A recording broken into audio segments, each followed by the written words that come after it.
masih bersama karduk.com.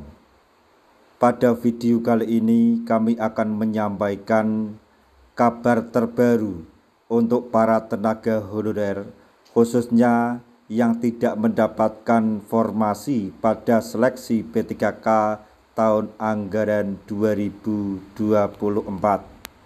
yaitu tenaga honorer tanpa formasi tetapi terdata di database BKN akan dioptimalisasi ke P3K full time.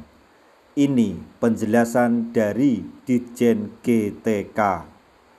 Untuk mengetahui lebih detailnya, silahkan simak video ini sampai selesai. Tapi sebelum kami lanjutkan, bagi rekan-rekan yang baru menemukan channel ini, tekan like dan subscribe-nya, dan juga tekan lonceng notifikasinya supaya nanti bisa mengetahui informasi terbaru terkait dengan seleksi P3K dan pengangkatan tenaga honorer menjadi ASN tahun 2024-2025. Sekarang mari kita simak dan cermati penjelasan yang ada di video ini supaya nanti tidak gagal paham.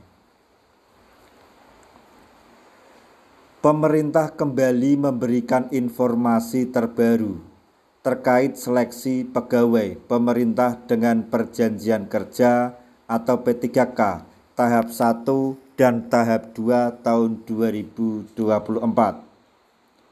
Salah satu isu yang banyak dibahas adalah mengenai optimalisasi formasi P3K serta nasib peserta prioritas 1 atau P1 yang belum mendapatkan formasi. Dalam hal ini, Ditjen GTK Kemendikbud Nunuk Suryani turut memberikan penjelasan penting terkait mekanisme penyelesaian tenaga honorer yang masuk dalam database BKN Kepegawaian Negara atau BKN atau Badan Kepegawaian Negara.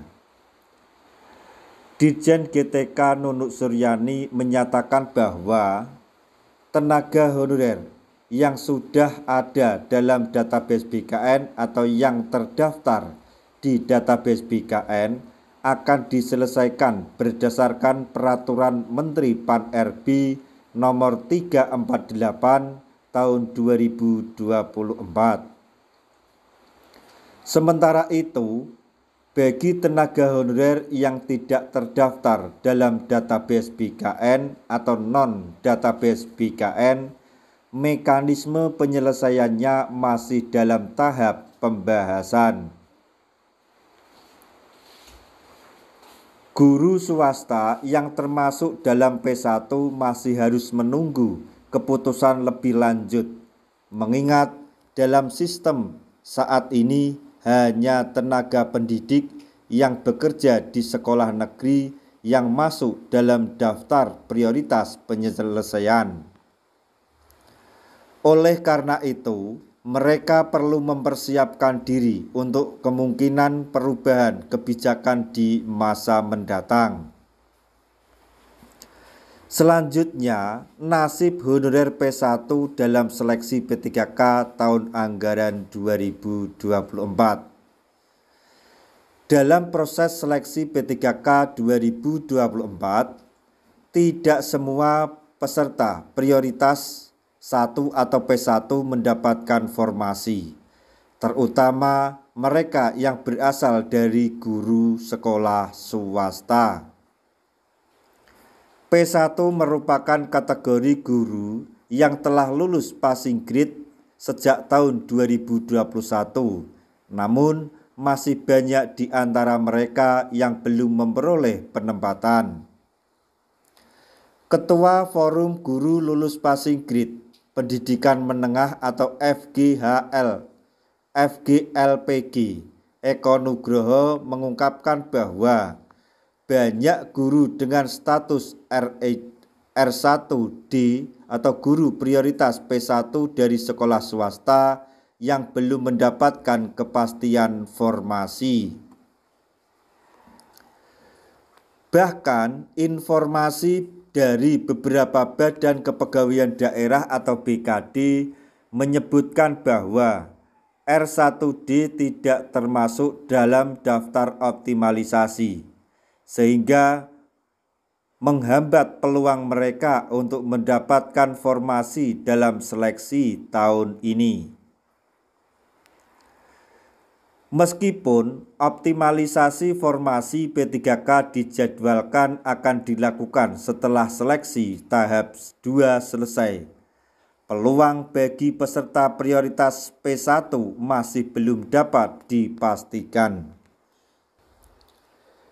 Jika setelah tahap 2 masih ada sisa formasi yang sesuai, kemungkinan guru yang memenuhi kriteria akan diakomodasi ke status full time. Namun, kepastian ini masih menjadi tanda tanya, terutama bagi guru swasta yang tidak tercantum dalam database BKN. Guru yang masuk dalam kategori R1 terdiri dari berbagai klasifikasi, yaitu 1. Guru honorer negeri dengan masa kerja minimal 3 tahun. 2. Lulusan pendidikan profesi guru atau PPG yang telah memiliki sertifikat pendidik. 3. Lulusan program prajabatan atau LPP. 4. Guru swasta yang telah lulus passing grade sejak tahun 2021. Banyak tenaga honorer yang berharap agar optimalisasi formasi P3K bisa memberikan solusi bagi mereka yang telah menunggu kepastian selama bertahun-tahun. Nah, demikian tadi informasi yang dapat kami sampaikan, informasi terbaru untuk para tenaga honorer yang tidak mendapatkan formasi pada seleksi P3K tahun anggaran 2024, yaitu tenaga honorer tanpa formasi tapi terdata di database BKN akan dioptimalisasi ke P3K full time. Itulah tadi penjelasan dari Ditjen GTK Kemendikbud Nunuk Suryani. Semoga informasi ini dapat bermanfaat bagi rekan-rekan tenaga honorer semuanya. Di akhir video, kami mengucapkan banyak terima kasih. Wassalamualaikum warahmatullahi wabarakatuh.